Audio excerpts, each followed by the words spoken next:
Hello and welcome to the technique video, and today, what is that, Ma? About flour. Potato starch and corn flour. What's the difference, why we use one over the other, and how we use them.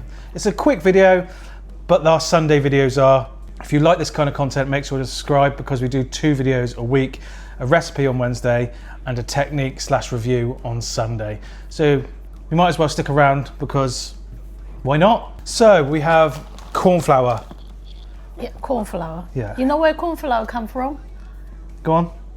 From what you call the maize or corn in here? Corn. Corn. Well, okay. you know we call it. Whenever you've gone to this shop and everyone's gone, oh, do you want some maize? Yeah, I used to call it maize. Did you? Yes. So we've never called it maize. Yeah. So we have corn starch, which is made of obviously corn, and then we have potato starch, which is what the industry uses now. Back in the day, sort of pre-90s, everyone used cornstarch. Yeah. And then the reason for that is because it is a really good thickener, but it was more readily available. Then potato starch found its way into the takeaway kitchens, and most people switched over. It is more expensive than cornstarch or corn flour. Potato starch is just better all round. And why is that, Ma? Because it keeps it consistency. Yeah, it's more chemically stable, so it doesn't cook out. It also has less of a flavour than corn starch, and it's way more forgiving. So if corn flour, or you use cornstarch to thicken it, and your sauce or liquid at the time isn't hot enough, you will be able to taste the rawness with the cornstarch. Whereas the potato starch, you can't actually taste it. Yeah. It'll just be sort of like cloudy looking. Yeah. So by all means, you can use cornstarch in place of potato starch, but potato starch is much better. And it's the reason why we pay over the odds compared to using the cornstarch, because it makes better batters as well. It stays crispier for longer, especially if you're making sort of like Hong Kong style batters, yeah, Ma? Yeah, that's right. Yeah, it doesn't burn out quick. Mm-hmm. It doesn't burn out at all, honestly. Neither does this really. Yeah. But this stays. Crispier. Yeah, especially in sauces. Yeah.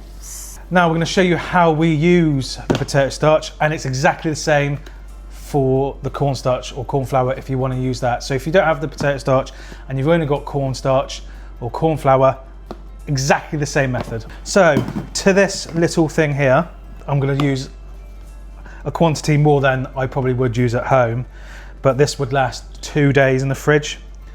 So I'm going to use the equivalent of 100 mils, which is a lot. So when it gets to the 100 ml mark, that's when I'll stop adding. And then to make slurry, so we can use this, I'll add 1.2 of the volume of the potato starch. Really difficult to get that across. So if I have 100 mils of potato starch, I'll add 120 mils of water. So if I have 200 milliliters worth of cornstarch or potato starch, I'll add 2.4 milliliters of water. Yeah. So that just literally goes in like this. And this is Gently mix, okay? yeah. And this is your slurry made. This will thicken up sort of 4 or 5 dishes. Yes. It's really good for home use. Like I said, use it, cover it up, put it in the fridge, and it's good for a couple of days after. You'll know when it's off because it will smell sour. That's right. Doesn't it? You have to put it in the fridge to keep fresh, okay? Yeah. Just remember. Just remember. Remember. Do you remember? It's not a singing technique, okay? No. But if it works for you, it works. And as you can see, it's all mixed up. Yeah. And I'm just going to pour it out there so you can see the consistency of the water. Yeah, it's just like milk, isn't it? Yeah, it does. But this will settle, and every time you go to use it, you will have to stir it up. Yeah, remix it again. Here comes the remix. Yes. Go on. We're on it with the music today, aren't we? Oh, wow. So now we're going to teach you how we'd use it in a takeaway, which is totally different. Kind of pointless for you to use, because it is pointless unless you're running a takeaway, but we just thought you might like to know. Yes. Yeah? That's right. Okay, Yep. let's get on with that then. So we're just going to put some potato starch in here. So that's about 300 milliliters. So for those of you playing at home, how much would that be in water using my perfect formula from earlier? I'll give you a couple of seconds. Do-do, do-do, do-do-do, do. Ma? You got it. Okay. So that would be 360 millilitres of water. And then we stir this up, obviously, Yes. as we showed you earlier. And we do this every single day, by the way. Yes. And a lot of it. So we haven't actually done it this way for a long, long time, because this is like classic takeaway, like Chinese takeaway cooking. Done it very differently because we went sort of like higher end, and we use the pure potato starch like this to thicken with water. We just put it in like a squeezy bottle like that with water, and every time we needed to use it, we just shake it up and then thicken using the potato starch like this. When you do it this other way, you just take a little bit out every time, and every time you go back into it, you can get some soy into there. If you're thickening up a curry, you can get some curry into there, and then at the end of it, sort of like halfway through a busy shift, the whole thing's ruined and you've got extra flavours going on that shouldn't be there. Obviously, we're being a little bit pedantic about that, but it's just the way we like to work, and that's what we like, so that's what we did. Yes. So we've got 400 millilitres of water here. We're just going to put into a wok and let that get hot as it can get. You want to stir this a lot. Yes, that's right. Right, this is what I need. This is too small, so I'm going to decant this off into here, and you'll see why in a minute. It's the whisk. Yeah. So when this starts boiling like this, running boil, rolling boil, Yeah. just going to turn it down and add some of this liquid to it. Not too much. You want to make like a thin glue. Yeah, that's right. Off the glue. A bit more. A bit thicker. Yeah.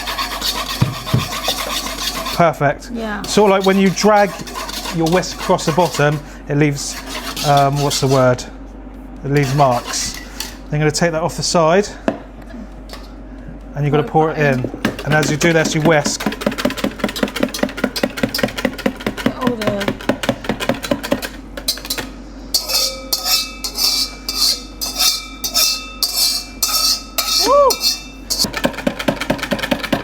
And that is the suspension.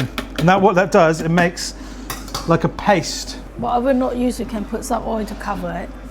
Yeah. It's like this, it makes a paste. And then we just pour this out like this. Yeah. And that keeps the starch suspended. So whereas, as I was saying earlier, we always had to shake up the bottle, Yes. no longer have to do that. And it's always the same all the way through. And if when you're cooking, all you would do is get your ladle, when you wanted to thicken up, put your ladle in. Yeah, put your ladle in and then Into thicken your up. wok. Yeah, and thicken it up. Yeah, got it? Yeah? So there's a little trick for you. technique. Yeah. I mean, that doesn't work unless you're doing lots and lots Yeah. and lots. And even we don't use this No, technique home anymore. use is just, Pointless. yeah. Yeah, really pointless. I don't know why you need to know that, but I just thought it'd be interesting for you.